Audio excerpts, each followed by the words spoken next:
Campos Neto mantém juros altos para atrapalhar o governo? Você acha que pode dizer Olha, isso? isso não faz o menor sentido. O menor sentido. E basta ver, eu estou com o gráfico aqui em mãos da trajetória Selic. Vocês veem que tem uma depressão nesse gráfico? Essa depressão, ela se dá no momento de pandemia, onde onde houve retração econômica pela paralisação dentro daquela lógica do fica em casa, economia a gente vê depois. Aí, até por perseguir políticas liberais, né, Roberto Campos Neto foi indicado pelo governo anterior, né, é um homem que certamente não gosta de elevação de juros. Com certeza não, mas a partir do momento que a inflação começa a entrar em alta, a curva ascendente dos juros fica nítida aqui, nessa coluna. Então você vê aumentos sucessivos e os aumentos mais expressivos se deram no ano passado, Lu. Só que ano passado era ano de eleição.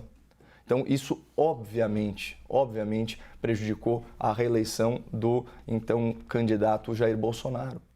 Com certeza, você tem um ambiente de elevação de juros, você está literalmente puxando um freio de arrumação na economia. Então falar que agora essa taxa de juros está elevada para prejudicar o governo não faz sentido, porque se essa fosse a mentalidade eu não vou falar do presidente do Banco Central, porque já falamos que é uma decisão colegiada, se essa fosse a mentalidade do Copom, não teria havido elevação de juros tão acentuada, né, especialmente no segundo semestre. A gente está com essa taxa de 13,75 há muito tempo.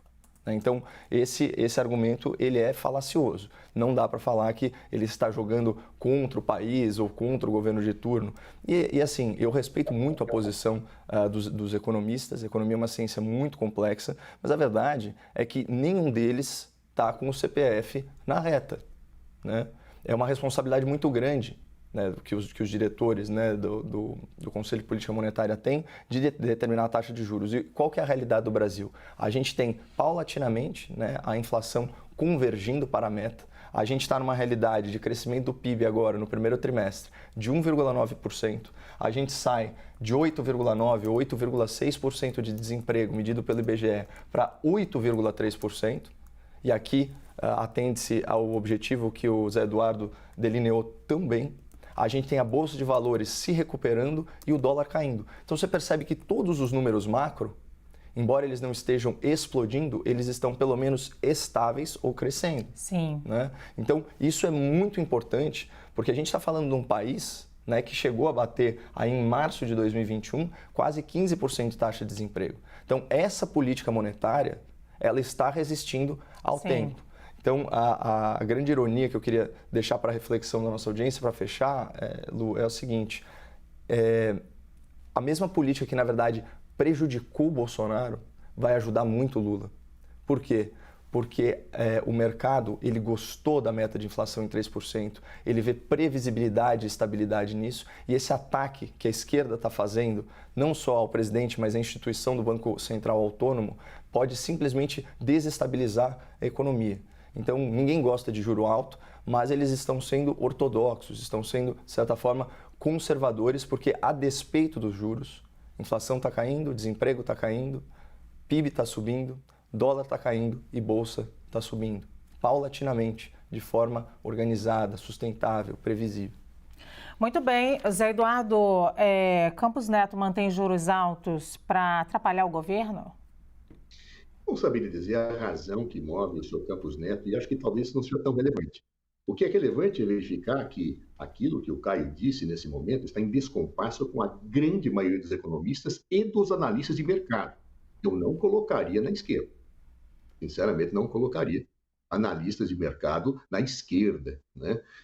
Eu diria que hoje está claro que existe uma situação de recuperação de emprego, etc., a despeito das elevadas taxas praticadas que, segundo os estudos técnicos, mostram que poderiam ser menores.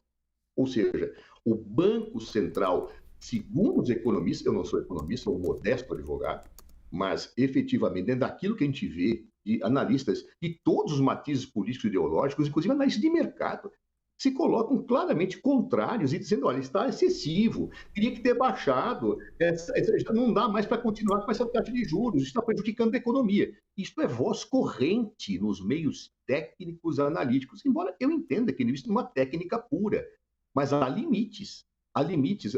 Falar em autonomia do Banco Central, mesmo para os neoliberais, não significa arbítrio decisório.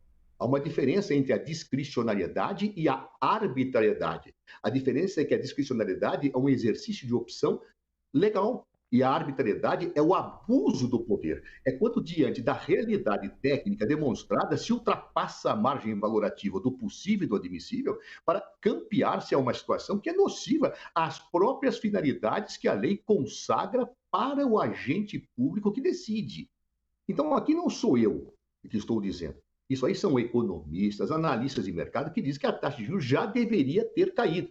Eu me recordo que essa reunião que eu me referi, que foi em Londres, inclusive, não era a reunião do Foro de São Paulo, nem era uma reunião do LIDE, coordenada pelo ex-governador João Dória, com a presença de muitos empresários que não têm nenhuma familiaridade com a esquerda, do próprio presidente do Senado, e houve uma manifestação efusiva de aplausos e de intervenções quando o presidente do Senado, Rodrigo Pacheco, falou que os juros tinham que cair imediatamente. Isto era abril deste ano, nós estamos em julho. Ou seja, nada parece justificar esta taxa. O que move, qual é o móvel do presidente do Banco Central e da diretoria ao tomar as decisões, efetivamente, não me cabe aqui afirmar. Eu posso até imaginar, mas não afirmar. O que me parece é um descompasso objetivo entre aquele limite do razoável e o que o Banco Central vem fazendo, segundo a opinião generalizada. Ou seja, portanto, acredito que, sinceramente, sim, isso tem que ser analisado pelo Senado Federal, tem que ser estudado, tem que ser ouvido para que, caso se constate, se confirme, inclusive procedimentalmente, essa irregularidade, possa ser remetido um relatório do Senado ao Conselho Monetário Nacional, que poderá, então, a partir daí, acionar a situação do procedimento de exoneração do presidente do Conselho do Banco Central, antes mesmo do fim do seu mandato. É o que manda a lei, e a lei precisa ser cumprida.